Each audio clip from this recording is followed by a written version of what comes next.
কতটুকু পরিমাণ সদকাতুল ফিত্র আদায় করতে হয়? সদকাতুল ফিত্র সম্পৃক্ত হাদিসগুলো পর্যালোচনা করলে এ বিষয়ে মোট 5 প্রকারের খাদ্যের বর্ণনা পাওয়া যায়। যব, খেজুর, ফনির, কিসমিস ও গম। এই 5 প্রকারের মধ্যে যব, খেজুর, ফনির ও কিসমিস দ্বারা সদকাতুল ফিত্র আদায় করতে চাইলে প্রত্যেকের জন্য 1 স করে দিতে হবে, আর গম দ্বারা আদায় করতে চাইলে আধা স করে দিতে হবে। এটা হলো ওজনের দিক দিয়ে তফাৎ, আর মূল্যের দিক থেকে তো পার্থক্য রয়েছেই।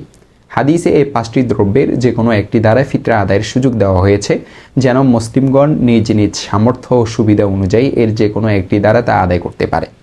এখানে লক্ষণীয় বিষয় হলো, সকল শ্রেণীর লোক যদি সবচেয়ে নিম্ন মূল্যমানের দ্রব্য দিয়ে নিয়মিত সদকাতুল ফিত্র আদায় করে, তবে হাদিসে বর্ণিত অন্য 6টি দ্রব্য হিসাবে ফিতরা আদায়ের উপর আমল করবে কে?